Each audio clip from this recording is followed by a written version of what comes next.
Good morning, everyone. Today, I want to make some comments on CEO behavior, layoffs, and AI transformation. So there's a whole series of articles in the Wall Street Journal, LinkedIn, other places about layoffs and downsizing and restructuring and productivity. And the sentiment that's coming out, particularly from a new article in the Wall Street Journal, but also from Satya Nadella at Microsoft, is the CEOs are very proud of the fact that they're now laying people off or reducing headcount through attrition and improving productivity. Microsoft hit a $4 trillion market cap today, very strong sales revenue and earnings. I mean, just astoundingly high growth numbers in Azure and different parts of the company. Meta had similar numbers, and all of these companies, including some of the blue blood Fortune 500s, are now formally announcing to Wall Street that they're reducing headcount. Wall Street loves that because it obviously means productivity and profitability growth, usually, not always. And what it really does for human capital, and by the way, HR departments are right in the middle of this. We have a big client in Europe. The head of the HR function was asked to leave. A lot of the HR people were let go. So this isn't just HR doing it to the company. This is HR being part of the downsizing effort as well. And you all know that we're essentially a cost center in HR and in L&D. So if we can't become productive and be part of the productivity initiative, we are part of the problem. And we don't want to be in that mode. But there are implications of this in many, many directions I want to talk about. The first is there is an enormous amount of fear in the workforce. It's just getting worse. I've written about it. I've done a podcast on it. We have lots of research on it. We just looked at a study on managers and found that even managers are concerned about their jobs and how they're going to possibly create this productivity improvement in their teams because they're, to some degree at least, sometimes heavily expected to create these productivity programs at the team level or the organizational level, not at the corporate level. So there's pressure on them. There's obviously pressures on people at work. There's pressures on people looking for jobs. I talked with an HR professional, fairly senior guy last week who's been looking for a new job for a year and hasn't been able to find the one he wants or the one that's appropriate. And I know lots of people in marketing that are looking for work. So there really is a compression going on in the workforce, and the unemployment numbers don't seem to show it. Now, let me talk about that. The Bureau of Labor Statistics data that came out this week was very, very misleading. It claimed that the United States GDP went up by 3%, but that's because our imports effectively stopped. And GDP is a number that is only based on internal economic activity, not imports. You subtract imports from GDP. So because the imports stopped, the actual GDP growth, which is around 1 to 1.25%, which is low, was artificially high. So we also have slowdown taking place. Virtually every sector except tech is slowing down. The food industry is slowing down. The healthcare industry is sort of a disaster. If you looked at United Healthcare, Aetna, Walgreens, a lot of companies, even Novo Nordisk this week has had financial downturn and the stock prices have all dropped. The airline industry is doing okay, but not great. So there are, a lot of signals that not only is AI forcing job reductions, but the economy is slowing. And other than tech firms, it's hard to find a segment except maybe oil and gas that's doing a lot of hiring. The oil and gas industry isn't that big in terms of the number of employees. So that's going on too. And my perspective on this as somebody who's been in the middle of this for multiple decades and seen these kinds of things at least 6 or 7 times before is there's a couple things I want to point out. First of all, we all, and I mean all of us, have to get much better at clarifying how to make work more productive. Increasing productivity is not increasing the productivity of each individual person. It's rethinking the business processes, the team structure, the roles, and the use of technology in a more systemic way. You will not become a more productive company by asking each employee to take a copy of the Copilot and figure out how to be more productive, because that will only improve the productivity of the inefficient things you're already doing. That is unfortunately where a lot of this is taking place, where the CEOs are saying to the employees, you guys figure out how to be more productive. or else we're going to have more layoffs. That means that org design, job mobility, rethinking business processes from the customer first, not from the inside out, from the outside in, is really going to be the winning success here. Now, we all have internal operations that are unproductive and frustratingly bureaucratic. Every company has that. It's all over every company. Banks, for example, are filled with paperwork and compliance work that's done manually all over the place. So we all have opportunities to find business processes inside the companies that can be automated. But what we need to do as a team, and I mean, HR working with the business, is find the high priority areas and focus on them as re-engineering efforts. The original work we did on org design 2 or 3 years ago and our super class on org design shows you a step-by-step process of doing this. Now, there is also a lot of conversation in HR about task automation. And we're working with a number of vendors, Rejig and Drop and others, that are basically saying, let's go through every job in the company, figure out what all the tasks are, and then apply AI to all those tasks. I don't think that's a horrible idea, but I think it's a potentially dangerous idea because many of those tasks exist because of the siloed structure we have in the first place. And maybe a lot of those tasks should be centralized, automated, or eliminated if they're implemented in an agent. So I don't think this is a problem of taking every single job and automating it one at a time. I think it's probably important to take a higher level look at how you're going to market and how your business processes could be improved overall before you do the task analysis. I know a lot of HR departments like doing things like job task analysis because it's something you can do and you do learn a lot. But I think it's pretty obvious that 30 to 40% of all of our work is administrative, bureaucratic, or inefficient because we're using suboptimal tools. I mean, even email itself, just at its own sort of design, creates a lot of wasted time. I spend almost an hour a day deleting crappy emails that come in from who knows where that I don't want to read, that I could be doing other things. So we've got to take more of a business-centered approach. Companies that do this well think about customers, they think about products, they think about go-to-market. They don't just think about internal operations and what can we do to make every little task a little bit easier to accomplish.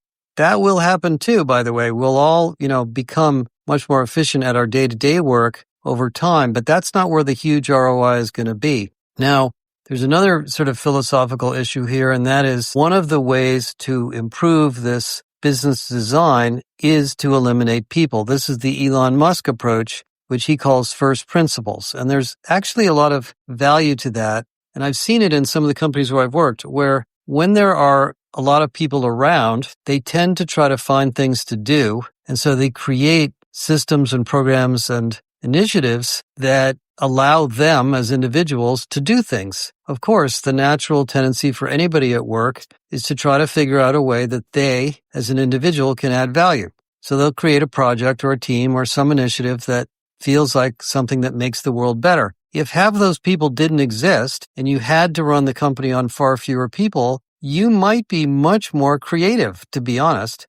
This is why startups are so efficient, because they can't put a lot of people into one project or another. I mean, in our company where we have a very, very flat headcount, we very rarely hire people. We have 40, 45 people, and every time a new project comes along, we try to figure out if we should do it, how can we do it the most effectively? Can we move somebody off another project to do it? Is there something that we can stop doing in order to start this new thing? Those are very difficult decisions to make at an enterprise level for a large company, but when you cut people, they get made quickly. So, I think that discussion has to take place at a lot of board levels and others. That sometimes, frankly, as difficult and painful as it is, you do have to just cut the size of the organization and then build the productivity initiatives around it. But I would much prefer that you start with the customer and the business process first. The third issue is that of culture. And I know, CEOs and Wall Street analysts couldn't care less about this, but it is a huge topic right now. I talk to a lot of people, a lot of HR departments, a lot of individuals, a lot of people looking for work.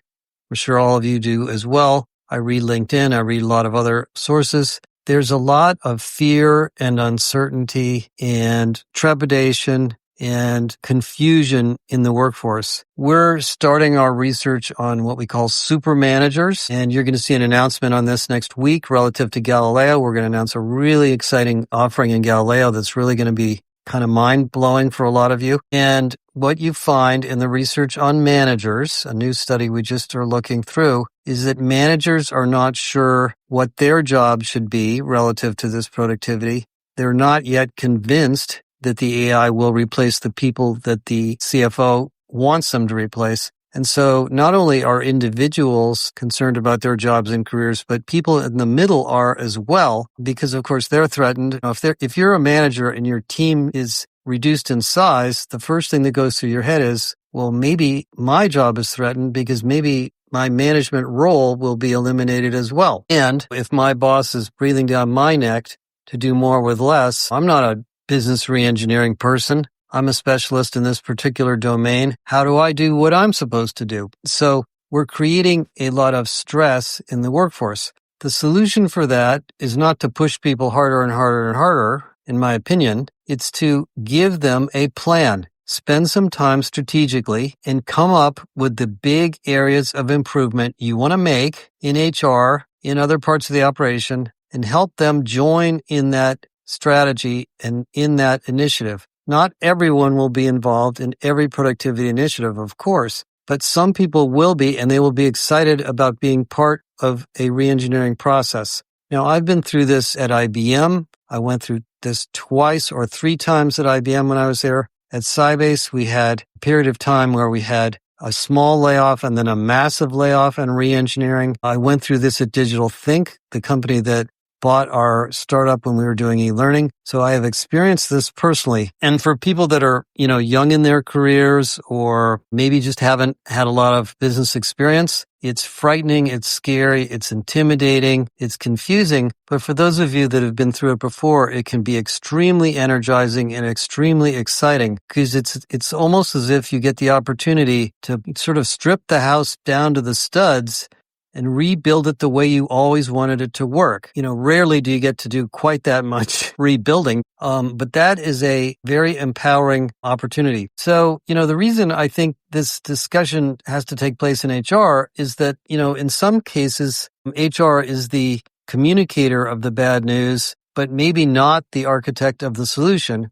And I believe that the future of HR, systemic HR, is that we have to be architects of the solution. Within HR, if you're not thinking about the revolution in L&D and the revolution in talent acquisition, you're going to be behind in a big hurry. Now, read our white paper on the revolution of L&D because it's very clear what you need to do, and we will help you with it, and we have the tools to help you. The revolution in talent acquisition, we have a big study coming out in October, November, September, and you'll see what's going on there. That is a massive opportunity for performance improvement and productivity also. And then in your call centers, of course, all of your service delivery functions as well. And much of that call center service delivery operation that we do in HR will be and can be automated with agents. That is a relatively easy thing to do. And I'm sure a lot of your companies are starting that or already doing it. But those are three areas where you can be a part of this within the HR function. The other thing that I would say that's a little bit odd about this cycle we're in is a lot of commentary from Microsoft people, and we were just at Microsoft last week, coming from people that were laid off, claiming that the growth mindset culture of Microsoft is dead. Now, I have no reason to believe that that's true, and I don't necessarily want to trust somebody who's just laid off as having necessarily the entire picture, but it was interesting in Satya Nadella's email to employees. And Satya Nadella is one of the most successful CEOs who's ever born. That company is doing so well in so many ways. He said something very strange. He said, Microsoft has no franchise value. And I think the implications of that are basically saying something along the lines that we are not entitled to our position in the market.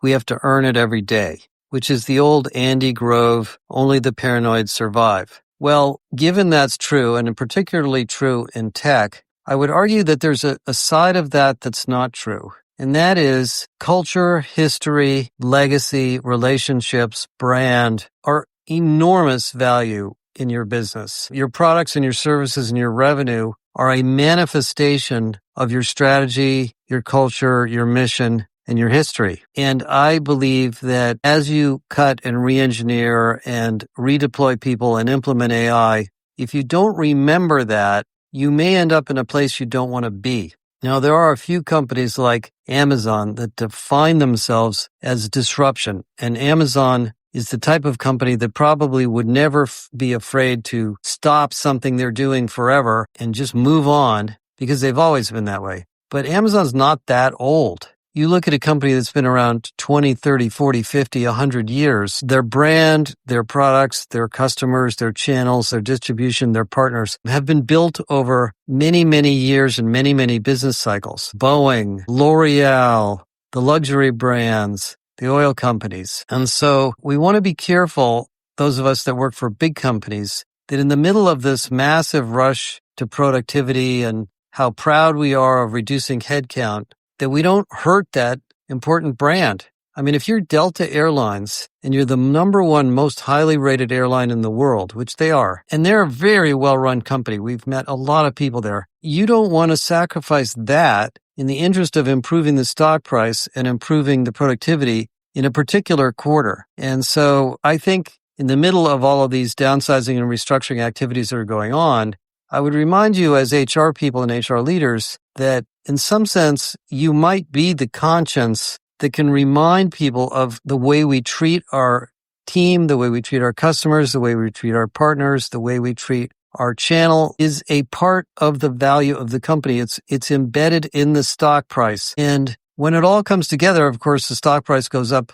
spectacularly. But when it comes apart, it can come apart relatively surprisingly. You look at Boeing, you look at GE and how long it took those companies to rebuild their brand. I would just sort of warn you that take this stuff sensitively and take care of the people you have. The people that do leave your company in the middle of a downsizing or restructuring, they're going to get other jobs. They're going to work for either your competitor, your partner, or they're going to end up being customers or brand ambassadors. And so I just want to remind you of the thing that you already know, which is take care of everybody as best you can. And we'll come through this in a positive way because the Superworker era is here. I mean, it is happening before our eyes. We're all going to be super workers. Maybe we'll be super workers in different companies than we're in today. And so let's look at this as a positive cycle going through the economy and think about the value that your company brings to market as you re-engineer, and don't try to break things by accident in your rush to put out a press release on how many people